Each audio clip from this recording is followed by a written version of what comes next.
ஆண்டவர் இயேசு கிறிஸ்துவில் அன்பு நிறைந்த சகோதரர்களே, சகோதரிகளே, உலகிற்கும் இயேசுவின் இனிய நாமத்தில் அன்பு கலந்த விளக்கத்தையும் வாழ்த்துக்களையும் தெரிவித்துக் கொள்கிறேன். இயேசுவினுடைய பிறப்பு பெருவிழாவை கொண்டாடுவதற்காக நம்மை மிக நெருக்கமாக தயாரித்துக் கொள்ளக்கூடிய நாட்களில் பயணித்துக் கொண்டிருக்கிறோம். இந்த நாட்களில் நாம் வாசிக்க கேட்கிற வாசகங்கள் என்பதையும் மீட்பு திட்டத்தில் பங்கெடுத்துக் கொண்டவர்களை பற்றிய செய்தியாக கொடுக்கப்பட்டிருக்கிறார். நம்ம எல்லோருமே கடந்த நாட்களிலே எலிசபெத்தை குறித்தும் செக்கரியாவை குறித்தும் திருமணக்கு வார்த்தைய அந்த மகிழ்ச்சி நிறைந்த சூழலை குறித்தும் அதன் பிறகு மரியாவின் அழைப்பை குறித்தும் சூசியத்திற்கு வெளிப்படுத்துகிற செய்திகளை குறித்தும் நாம் வாசிக்க கேட்டிருக்கிறோம். இந்த நாளில் அன்னை மரியாள் இறைவனை புகழ்ந்து பாடுகிற இந்த பாடலை நற்செய்தியாக வாசிக்க கேட்டோம். அதில் முதல் வாசகம் சாமுவேலின் தாய் அன்னாவினுடைய அந்த செயல்களை நினைவுகூர நமக்கு அழைப்பு தருகிறார். அன்பார்ந்தவர்களே, உங்கள் எல்லாருக்கும் தெரிந்த செய்திதான். அன்னா தன்னுடைய வாழ்க்கையில் குழந்தை பேர் இல்லாமல் மறிக்கிறார். திருமணம் முடிந்து நல்ல கணவன் இருந்தும் அன்பு செய்வதற்கு கணவன் அவனை போல இல்லை என்று சொல்கிற அளவுக்கு இருந்த பிறகு கூட தன்னுடைய வாழ்க்கையில் ஒரு பெரும் மன வருத்தத்தை வெளிப்படுத்துகிறார். கணவன் கூட அண்ணாவை பார்த்து சொல்கிறான், நீ ஏன் அழுகிறாய்? நீ ஏன் உண்ணவில்லை? நீ ஏன் மனவருத்தம் அடைகிறாய்? நான் உனக்கு 10 புதல்வர்களை விட மேலானவன் அல்லவா? அப்படின்னா சொல்லி அண்ணாவுக்கு ஆறுதல் சொல்கிறார். இந்த ஆறுதலாம் அவளுக்கு பெரிதாக படவில்லை. அவள் கடைசியாக ஆண்டவரை நோக்கி அழுது புலம்பி மன்றாடி ஒரு குழந்தையை பெற்றுக் கொள்கிறார். அன்பார்ந்தவர்களே, இந்த குழந்தையை பெற்ற பிறகு அண்ணாவினுடைய செயல்பாடு என்ன என்று இதை முதல் வாசகத்திலே நாம் வாசிக்க கேட்டோம். அன்பார்ந்தவர்களே, அண்ணா தன்னுடைய மகனை பால்குடி மறந்த அந்த மகனை பால்குடி மறந்த வரையும் தன்னோடு வைத்துக் கொண்டால் பால்குடி மறந்த தன்னுடைய மகனை எடுத்துக்கொண்டு போகிறார். ஆலயத்துக்கு போகிறார். போகிற போது நிறைய காணிக்கைகளை சேர்த்து கொண்டு போகிறார். 24வது வசனத்திலே வாசிக்க கேட்டோம். 3 காடை, 1 படி அளவுள்ள மரத்தால் மாவு, ஒரு தோல்பை திராட்சரசம், இப்படி நிறைய எடுத்துக்கொண்டு தன்னுடைய மகனையும் தூக்கி கொண்டு போகிறார்.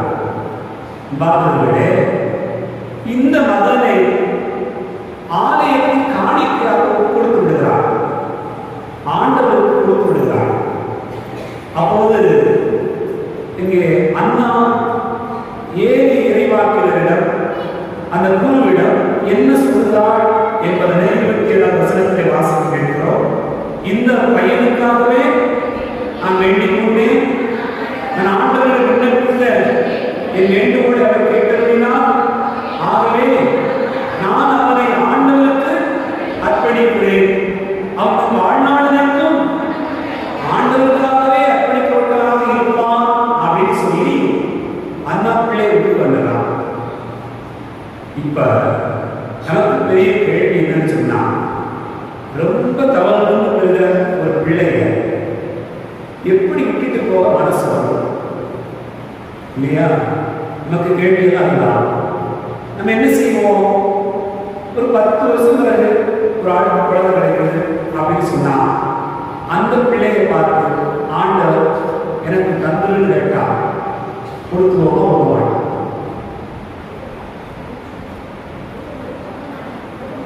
கொடுக்க மாட்டோமா? ரொம்ப பயங்கரமான யோசனை வருது. சரி, திருமணம் முடிச்சு 5 வருஷத்துக்கு பிறகு 5 வருஷமா குழந்தை இல்லை, நிறைய கோயிலாம் போய்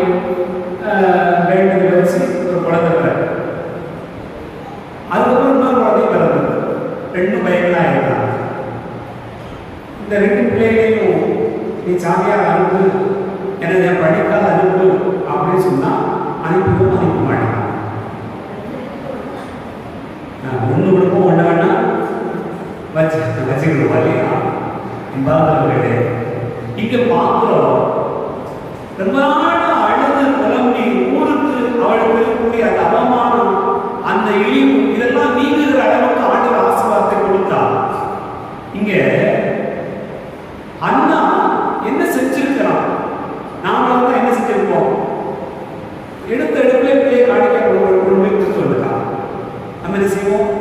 ஒரு 10 வருஷம் கூட வச்சுக்கிட்டு ஆண்டு அனுபவிச்சு பார்த்துட்டு பிள்ளை என் பிள்ளை 4 காட் முதல் 4 காட் அப்படி வளர்த்து எடுத்து கடைசியாக செய்வோம். போனா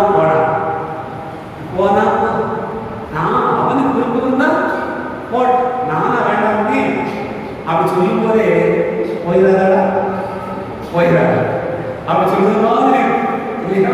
போயிடாத அப்படி சொல்றது மாதிரி நானா வேண்டாம் போனா போட்டோம் அப்படின்னு சொல்லி என்ன செய்ய?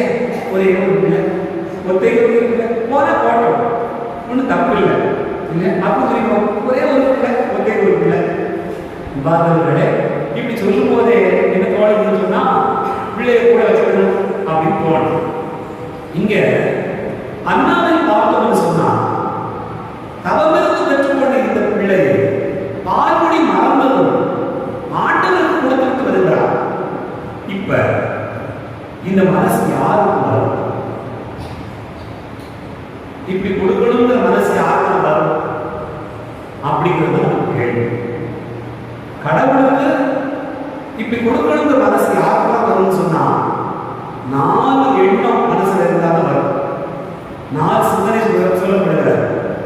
முதலில் யார் எந்த மனநிலையில் இருக்கக்கூடிய கொடுப்பார் என்று சொன்னால் அவர்தானே கொடுத்தவர் அவர்தானே. அவருக்கு கொடுப்பதில் என்ன இருக்கிறது அப்படின்னு நினைச்சாக்க என்ன செய்ய முடியும்? கொடுக்க மனசு. அன்பார்ந்தவர்களே, இந்த எண்ணம் இல்லைன்னா வர அது பிள்ளையா இருக்கலாம், வீடா இருக்கலாம், நிலமா இருக்கலாம், சொத்தா இருக்கலாம், நகையா இருக்கலாம், எதா இருக்கலாம், எதை எடுத்துக்கிட்டாலும் அவர்தான் கொடுத்தது.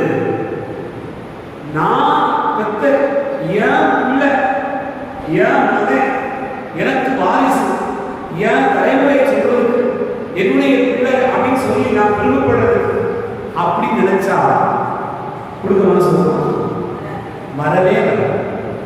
அது எதுவாக நான் சொன்னேன் பாபுகளே, அவர் கொடுத்தா நம்ம ஊர்ல ஆட்டை காணிக்கையா ஆட்டு கொடுப்பாங்க. ஒவ்வொரு வீட்லையும் அதுவும் கருத்துக்குள்ள ஒரு பழக்கம். என்ன பழக்கம் சொன்னா, இந்த 3 ராஜாக்கள் கூட அவர் முடியாது. 3 ராஜாக்கள் என்ன கொண்டு வந்தாங்க? பொண்ணு, வெள்ளி, சாம்பிராணி இதெல்லாம் கொண்டு வந்தாங்க இல்லையா? அப்ப கொண்டு வந்தது மாதிரி அந்த ஊர்ல என்ன செய்வாங்கன்னு சொன்னா, ஒரு ஆட்டை நேரம் விட்டுருவாங்க, ஒரு 5-6 கோழியை நேரம் விட்டுருவாங்க, இந்த மரத்தில் வரக்கூடிய தென்னை மரத்தில் வரக்கூடிய காய்கறிகள் நேரம் விட்டுருவாங்க. ஒரு வருஷம் ஃபுல்லா காத்துட்டே உட்காந்து டபுள் பண்ணிட்டுருவாங்க. அந்த வருஷம் முடியும் போது கரெக்டாக அந்த 3 ராஜாக்கள் கூட வரும்போது என்ன செய்வாங்கன்னு சொன்னா, என்னெல்லாம் அவங்களுக்கு அதை நான் கொடுப்பாங்க. அந்த நாட்களில் எத்தனை கோழி இருக்குதோ, எத்தனை ஆடு இருக்குதோ, எத்தனை திருமணத்தில் எவ்வளோ வந்துருக்குதோ, எவ்வளோ விளைச்சல் இருக்குதோ எல்லாத்தையும் கொண்டு வந்து கொடுப்பாங்க. காணிக்கு மட்டுமே கிட்டத்தட்ட 1,000 லட்சம் ரூபாய் ஏலத்துக்கு போகும். சாமியாருக்கு அந்த நேரத்தில் அந்த பங்குக்கு வருமா பயங்கரமா இருக்கும், பிரமாண்டமா இருக்கும். இப்ப யாருக்கு கொடுக்கறதுக்கு மனசு வரும் அப்படிங்கிறத பார்க்கும்போது, நானா சம்பாதிச்சேன், எனக்குமே இது கிடையாது, எல்லாம் கடவுளுக்குமே. அவர் கொடுத்தா நான் அவருக்கு கொடுத்தது என்ன இருக்கிறது? இந்த நினைவு இருந்தால் மட்டும்தான் நாம் ஆண்டவருக்காக கொடுக்க முடியும் என்பது அண்ணாவினுடைய வாழ்வு சொல்லக்கூடிய வாழ்வு. அவன் என்ன சொல்றார்? நான் ஆண்டவரிடம் விண்ணப்பித்திருந்தேன், ஒரு நேர்ச்சி வச்சிருந்தேன், ஒரு பொருத்தல் வச்சிருந்தேன், ஒரு வேண்டுதல் வச்சிருந்தேன், ஒரு மன்றாட்டு வச்சிருந்தேன். அந்த மன்றாட்டு பிரகாரம், அந்த பொருத்தல் பிரகாரம் எனக்கு நடந்துருச்சு. இவன் அந்த வேண்டுதலே என்னன்னு சொன்னா, மூத்த பிள்ளை என்ன பிள்ளை அப்படின்னா உனக்கு கொடுப்பேன் அப்படின்னு நினைக்கிறது தான். அல்லது எனக்கு கிடைக்கக்கூடிய பிள்ளை எப்படிப்பட்ட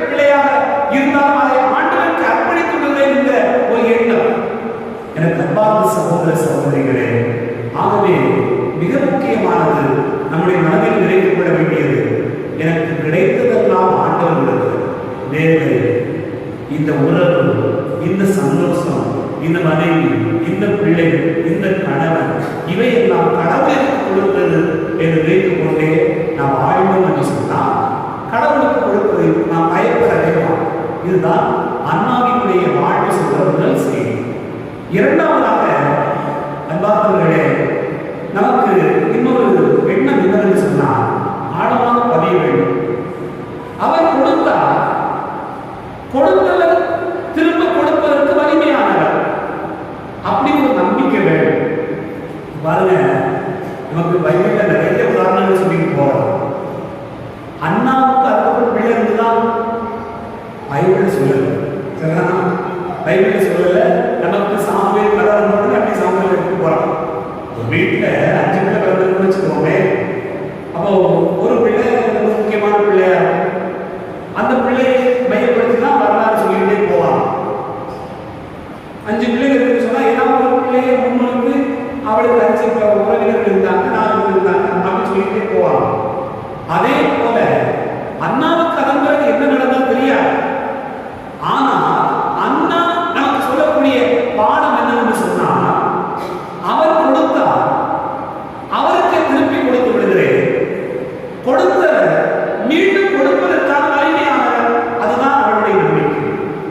அப்ப நமக்கு என்ன தோணும்னு சொன்னா, கொடுக்கிற கடவுள் எனக்கு இதை கொடுத்தார், நீண்ட நாட்களுக்கு பிறகு கொடுத்தார், நான் வேண்டது வச்ச பிறகு கொடுத்தார், நான் பொருட்களை வச்சு நான் நேர்ச்சி வைத்து பெற்றுக்கொண்ட இந்த பொருளை போலவே இன்னொரு முறை நேர்ச்சி வைப்பேன், இன்னொரு முறை பொருட்களை வைப்பேன், இன்னொரு முறை வேண்டுதல் வைப்பேன்.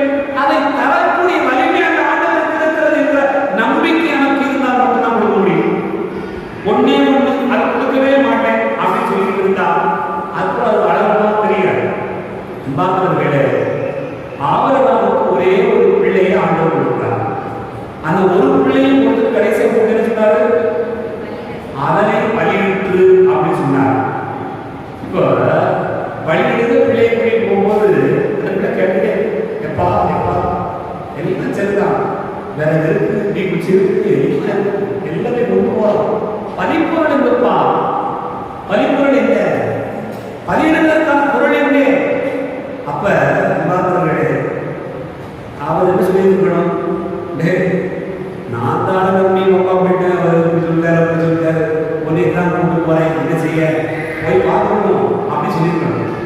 ஆனா அவர் என்ன சொன்னா பாருங்க, ஆபிரகாம் சொல்றார், அதை பொறுத்த மட்டில் ஆண்டவர் பார்த்துக் கொள்வார், பலிப்பொருளை பொறுத்த மட்டில் ஆண்டவர் பார்த்துக் கொள்வார். எவ்வளவு நம்பிக்கை! எனக்கு கொடுத்த கடவுள் உன்னை பகையிட சொல்லி இருக்கிறார், ஆனால் அந்த கடவுள் இன்னொன்றை கொடுப்பதற்கு வலிமையானவர். அப்படி ஒரு நம்பிக்கை அவருக்கு இருந்தது. என் அன்பார்ந்த சகோதர சகோதரிகளே, அந்த நம்பிக்கை இருந்ததால்தான் ஆபிரகாம் ஆண்டவருடைய அன்புக்குரியவராக தொடர்ந்து பயணிக்கிறார். யோபு புத்தகம் 1ஆம் அதிகாரம் 21ஆவது வசனத்தில் நாம் ஆசைக்கு கேட்கிறோம். யோபு தன்னுடைய பிள்ளைகள், சொத்துக்கள், உடைமைகள், தன்னுடைய பணியாளர்கள் எல்லாத்தையும் இழந்துட்டான். இழந்து கடைசியா தவிக்கிற அந்த வேளையில அவர் சொல்லக்கூடிய வார்த்தைகளை நம்ம ஆசைக்கணும். தெரிஞ்சதுதான். வாசிங்க, யோபு 1:21. என் தாயின் கருப்பையில் இருந்து பிறந்த மேனியனாய் நான் வந்தேன், அதை திருமுறையில் பிறந்த மேனியனாய் நான் செய்தேன். ஆண்டவர் அளித்தார், அவர்களுக்கு உண்டார், அவரது பெயர் போற்றப் பெறுக. என் அன்பார்ந்த சகோதர சகோதரிகளே, எனக்கு கொடுத்த கடவுள் இவ்வளவு வளமை அவர்தான் கொடுத்தார், அவரை எடுத்துக் கொண்டார். ஆகவே அந்த கடவுள் இன்னமும் கொடுத்த வலிமையானவர் அப்படிங்கிற ஒரு நம்பிக்கை யோபுவுக்கு ஆழமாக இருந்தது. அதுதான் அண்ணாவுக்கும் இருந்தது. நான் வேண்டுதல் வைத்து பெற்றுக்கொண்ட குழந்தையை போலவே என் கடவுள் வலிமையானவர், இன்னமும் கொடுப்பார் என்று நினைத்துக் கொண்டார். கண்பார்ந்தவர்களே, மூன்றாவதாக நாம் என்ன பார்க்கிறோம்? இந்த அண்ணா ஆண்டவருக்கு தன்னுடைய வாழ்க்கையில் மிக உயரமான ஒரு இடத்தை கொடுத்திருந்தார். அது மிக முக்கியமான ஆண்டவருக்கு மிக உயரமான இடத்தை கொடுத்திருந்தார். பள்ளிக்கூடத்தில் படிக்கும்போது நம்ம ஸ்கூலில் வரிசையாக போய்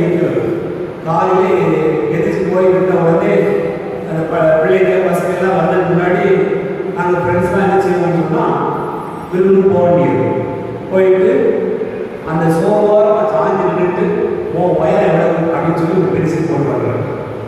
சோறில் பென்சில் போடுவாங்க. பக்கத்தில் இருக்க நம்ம நண்பரை கொடுத்து நீ எழுதுவோம் அப்படின்னு போடப்படுறாங்க. இது என்னைக்காவது ஒரு நாள் நடந்தால் பரவாயில்ல. வாரத்துக்கு செக் பண்ணி பார்க்கறது நீ வந்துக்கே ஆகலையா. நம்ம அந்த நாட்டிலே இப்படிதான் இருக்கோம். பாருங்க அவங்க இவ்வளோ வச்சு வச்சு பார்க்கறது 2 மாசத்துக்கு 3 மாசத்துக்கு வளர்ந்துருக்க மாதிரி பார்க்கறது.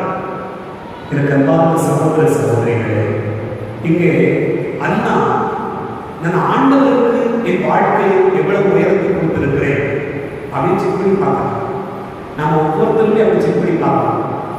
இறைவனுக்கு என்னுடைய வாழ்க்கையை எவ்வளவு உயர்த்தி கொடுத்திருக்கிறேன், எவ்வளவு உயரமான இடத்தை நான் வைத்திருக்கிறேன் அப்படிங்கிற ஒரு எண்ணம் நமக்கு தோன்றினால் மட்டும்தான் ஆண்டவர் கொடுக்க முடியும். அவருக்கான இடமே இல்லை, அவருக்கான எந்த உயரமுமே இல்லை. அவரு நம்ம தாழ்ந்து தரவச்சுக்குவோம். இப்போ நமக்கு செல்போன் ரொம்ப முக்கியமான பொருள். அதே போல வீட்டில் சில பொருட்கள் மறுக்க முடியாத பொருட்கள். அதுக்கு எவ்வளவு முக்கியத்துவம் கொடுத்திருந்தா அதை என்ன செய்வோம் சொன்னா ஃப்ரிட்ஜ் மேல டிவி மேல வேலை எப்படியாவது முக்கியமா நடக்கிறதா இருக்கும். சில நேரம் சாப்பாட்டு வேலை கூட பாத்ரூம் போனா அங்கேயும் கூட உட்காந்து எல்லா இடத்துலயும் உட்காந்து முக்கியமான பொருள். ஆனா அவ்வளவு முக்கியமான இடத்தை கொடுத்துருக்கும் ஆண்டவருடைய வார்த்தைக்கு அதை எப்படி தெரியல தேடணும் அப்படின்னு சில பேருக்கு தேட முடியும். எங்கேயாவது உடைச்சு எங்கேயாவது மறைச்சு வைக்க முடியும். இப்போ அண்ணா தன்னுடைய வாழ்க்கையில் ஆண்டவருக்கு மிக உயர்வான இடத்தை கொடுத்திருந்தார். ஆகவே அவர் கொடுத்தார், அவருக்கு கொடுப்பதை நான் பெருமையாக கருதுகிறேன் என்று சொல்லிக் கொடுக்கிறார். இது 3வது நாம் பார்க்கக்கூடிய ஒன்று. 4வதாக அண்ணா தன்னுடைய வாழ்க்கையில் மற்ற எல்லாவற்றையும் விட ஆண்டவரை அன்பு செய்தார். இல்லைன்னா கொடுக்க முடியாது. பாருங்க, லூக்கா 21வது அதிகாரத்தில் வாசிக்க கேட்கிறோம். ஒரு ஏழை கைம்பெண் ஆண்டவருடைய ஆலயத்திற்கு காணிக்க கொடுத்தார். இப்ப அவளுக்கு இவ்வளவு கொடுப்பதற்கான காரணம் என்ன அப்படின்னு சொன்னா ஆண்டவரை அன்பு செய்வதற்காக கிடையாது.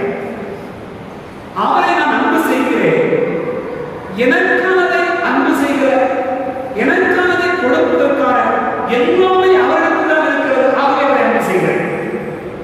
அன்பு பிள்ளைகளே, ஆண்டவரை அன்பு செய்கிற அந்த உள்ளம் இருந்தால் மட்டும்தான் ஒருவர் தன்னிடத்தில் இருப்பதை, தனக்கு நீண்ட நாளுக்கு பிறகு கிடைத்த ஒன்றை, ஒரு பொருளை, ஒரு பதவி, ஒரு படிப்பை, ஒரு செல்வத்தை, ஒரு உடைமையை இன்னொரு பகிர்ந்து கொள்வதற்கு மனசே வரும். சொன்ன இங்கே அண்ணாவினுடைய வாழ்வு அப்படித்தான் சொல்றார். அன்னை மரியாள் தனக்கு ஆண்டவர் கொடுக்கப்பட்டார். இயேசுவை இறைமகனை உலகத்தின் மீட்பரே தன்னுடைய வயிற்றில் பிறக்கிறார். ஆனால் அந்த மகனையும் ஆண்டவர் கேட்டவுடனே சிலுவை சாவுக்கு கையளிக்கிறார். அப்படி ஒரு தியாகம் தான் மரியாளின் தியாகம் என்று சொன்னார். அந்த தியாகத்தினுடைய இன்னொரு பகுதியாகத்தான் அண்ணாவினுடைய வாழ்க்கையை நாம் பார்க்க முடிகிறது. அன்பார்ந்தவர்களே, இங்கே அண்ணா அவள் வேண்டி விரும்பி ஆண்டவர்களுக்கு கொண்டு போய் கொடுத்தார். ஆனால் மரியாதை வேண்டிக் கொள்ளப்பட்டதால் தன் மகனையே கொடுத்தார் என்று பார்த்தார். என் அன்பார்ந்த சகோதர சகோதரிகளே, நம்முடைய வாழ்க்கையில் இப்படி கடவுளுக்கு கொடுக்கக்கூடிய மனசு எப்போது வருதுன்னு சொன்னால் இதை 4 காரியங்கள் நினைத்து பார்ப்போம். 1, அவர்தானே கொடுத்தார், ஆகவே அவருக்கு கொடுக்கிறேன். 2வது, கொடுத்தவர் இன்னமும் கொடுப்பார் அப்படிங்கிற ஒரு நம்பிக்கை இருந்தால் மட்டும்தான் கொடுக்க முடியும். 3வது, கடவுளுக்கு என் வாழ்க்கை எவ்வளவு உயர்வு கொடுத்திருக்கிறேன் என்பதை பொறுத்துதான் கொடுக்க முடியும். 4வது, என் இறைவனை நான் எவ்வளவு அன்பு செய்கிறேன், மற்ற எல்லாவற்றையும் விட அன்பு செய்கிறேன் என்ற எண்ணம் இருந்தால் மட்டும்தான் நம்மால் கொடுக்க முடியும் என்பதையே இந்த நாள் நினைவுறுத்துகிறது.